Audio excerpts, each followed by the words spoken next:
Hi friends, welcome to our channel. ఇవాళ release అయిన కుబేరా అనే తెలుగు మూవీ చూడటం జరిగింది. టోటల్ రన్ టైం వచ్చేసి 2 గంటల 55 నిమిషాలు. నా మూవీ ఎక్స్పీరియన్స్ చెప్పాలంటే పర్లేదు, బాగానే ఉందనిపించింది.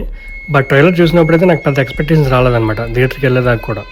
అసలు ప్లాట్ లైన్ ఏంటి అంటే, దీపక్ అనే సిబిఐ ఆఫీసర్ ఒక కరప్టెడ్ రిచ్ బిజినెస్ మ్యాన్తో కలిసి మనీ స్కామ్ కోసం బెగ్గర్స్ని రిక్రూట్ చేస్తుంటాడు. అందులో దేవా అనే బెగ్గర్ తప్పించుకుంటాడు అనమాట. అసలు వాళ్ళ బెగ్గర్స్ని ఏం చేస్తున్నారు, దేవా వాళ్ళతో ఎలా ఫైట్ చేసాడు అనేది మూవీలో చూస్తారు. పాజిటివ్స్ చెప్పాలంటే శేఖర్ కమ్లా గారి డైరెక్షన్ అనమాట. ఇంతకు ముందు వచ్చిన మూవీస్ కంటే చాలా డిఫరెంట్గా ఉంటుంది. సీరియస్ టోన్లోనే ఉంటుంది మూవీ మొత్తం. అండ్ దేవా అండ్ దీపక్ క్యారెక్టర్స్ చుట్టూ తిరుగుతుంటుంది. Strong story and screenplay ఉందని చెప్పొచ్చు. ఇద్దరు రాశారు, Shekhar Kammula and Chaitanya Pingali.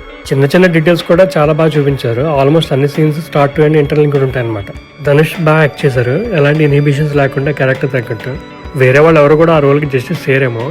Career best performance అని కూడా చెప్పొచ్చు మనం. నాగార్జున గారి రోల్ ఎలా ఉంటుందని నేను ఎక్స్పెక్ట్ చేయలేదు. ఏజ్కి తగ్గట్టు బాగానే యాక్ట్ చేశారు సెటిల్గా. విధంగా చేసిన జిమ్ సర్ కూడా బాగానే యాక్ట్ చేశారు. కాకపోతే మరి ఎక్కువ రన్ టైం అయితే ఉండదన్నమాట. యాక్షన్ సీక్వెన్స్ ఏం లేదు మూవీలో. ఎమోషనల్ సీన్స్ అన్ని బాగానే వర్కౌట్ అయ్యని చెప్పాలి. మూవీలో extreme rich versus extreme poor సినారీస్ చూపిస్తారు. నికేత్ బొమ్మిరెడ్డి సినిమాటోగ్రఫీ చేశారు అండ్ అంతా రియలిస్టిక్గా అనిపిస్తాయి సీన్స్ అన్ని. దేవిశ్రీ ప్రసాద్ మ్యూజిక్ అయితే బాగానే ఉంది.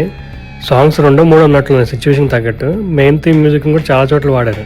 నెగిటివ్స్ చెప్పాలంటే లెంతీ రన్ టైం అనమాట, 3 గంటలు ఆల్మోస్ట్. లిటరలీ నాకు చాలాసేపు కూర్చున్న ఫీలింగ్ వచ్చింది. క్లైమాక్స్ అయితే నచ్చలేదు, ఇంకా బెటర్గా తీసుండొచ్చేమో. ప్రాపర్ కంక్లూజన్ కూడా ఇవ్వలేదు అనిపించింది. రష్మిక ఇందులో సమీర్ అనే క్యారెక్టర్ చేశారు, బట్ అంత ఇంపార్టెన్స్ రోల్ అయితే కాదనమాట. అండ్ కొత్తగా కూడా ఏమనిపించింది మనకి. చాలా సీన్స్ కూడా రిపీటెడ్గా అనిపించింది. ఫర్ ఎగ్జాంపుల్ దేవా ఫ్లాష్ బ్యాక్ ఎపిసోడ్స్ కానీ, దేవా సమీర్తో ఉండే సీన్స్ కానీ నాకు చాలాసార్లు చూసిన ఫీలింగ్ వచ్చింది. సెకండ్ హాఫ్ మొత్తం ఏదో క్యాట్ అండ్ మౌస్ గేమ్ లాగా అటు ఇటు కార్లో తిరుగుతుంటారు. కొన్నిసార్లు బోర్ కొట్టేస్తారు సీన్స్.